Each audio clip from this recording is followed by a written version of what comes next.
চলে এসেছি বন্ধুরা আবার একটা নতুন মজাদার রেসিপি নিয়ে। ফিশ ফ্রাই কী দিয়ে করছি একটু দেখো ভালো করে বন্ধুরা, জাস্ট কিন্তু দারুণ খেতে। এখানে আমি দেখো কলা নিয়ে নিয়েছি, একটা কলাকে ভালো করে খোসা ছাড়িয়ে 4 পিস করে একটা কলাকে করেছি একটু মোটা মোটা। এবার কলাগুলো খুব ভালো করে জল দিয়ে ধুয়ে নিয়েছি, তারপরে কলার মধ্যে পরিমাণ মতো লবণ, হলুদ আর একটু দিয়েছি শুকনো লঙ্কার গুঁড়ো আর সস দিয়ে এটাকে বেশ আমি ঘন্টা দুয়েক মতো মাখিয়ে রাখলাম। এদিকে আর একটা প্লেটে দেখো সুজি, কর্নফ্লাওয়ার নিয়েছি 3-4 চামচ মতো, আর সুজি নিয়েছি এখানে 1 কাপ। এর মধ্যে দিয়ে দিয়েছি ধনে জিরের ভেজে যে গুঁড়ো করে রাখে সেটা। এবার দিলাম আমি এর মধ্যে চাট মশলা, দিলাম গোলমরিচের গুঁড়ো, তারপরে এর মধ্যে দিয়ে দিলাম বিট লবণ, গরম মশলা আর একটা ম্যাগি মশলার পুরো প্যাকেট। তারপরে হাত দিয়ে ভালো করে মেখে নিলাম।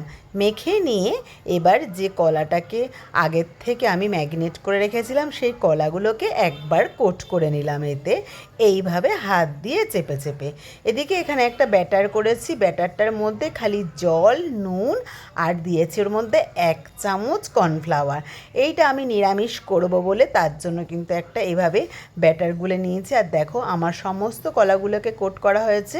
এবার এই রকমভাবে কোট করা কলাগুলোকে আমি ওই ব্যাটারের মধ্যে চুবিয়ে বিস্কুটের উপরে আবার আর একবার করে কোট করে নিলাম, 2বার করে কোট করে নিলাম। এভাবে নিরামিষটা করব, একদম নিরামিষ রেসিপি, খেতে কিন্তু খুব ভালো। আর আমি ডিম দিয়েও তোমাদের করে দেখাচ্ছি, ডিম দিয়েও করেছি, দুভাবেই করেছি। এবার এইভাবে সেমভাবে একখানা ডিম নিয়ে নিয়েছি, ডিমের মধ্যে একটু গোলমরিচ আর একটু লবণ দিয়ে নিয়েছি, নিয়ে আর একটা ভালো করে ডিমটাকে ফেটিয়ে আর একটা ব্যাটার তৈরি করে নিয়েছি। এবার ওই কোট করা কলার পিসগুলোকে দিয়ে দিলাম ডিমের মধ্যে আর উল্টে পাল্টে দিয়ে দেবো তারপরে বিস্কুটের গুঁড়োর উপরে। ব্যাস, এখানেও ডবল করে কোট হয়ে গেল। এইভাবে আমি সমস্ত কলাগুলোকে ডবল ডবল করে কোট করে নেব। আর তারপরে ওদিকে ফ্রাই প্যানে দিয়ে দিয়েছি তেল গরম করতে, গরম গরম তেলে ভেজে ফেলবো। আর মাছ ছাড়া ফিশ ফ্রাই কিন্তু বন্ধুরা একদম রেডি। বাচ্চারা তো ধরতেই পারবে না ওরা কিসের ফিশ ফ্রাই খাচ্ছে। তো বাচ্চাদের এই মজাদার টিফিনগুলো দিলে ওরা কিন্তু খুব খুশি হয়। তো বন্ধুরা, রেসিপিটা কেমন লাগলো? রেসিপিটা ভালো লাগলে অতি অবশ্যই লাইক, কমেন্ট, শেয়ার করে দিও।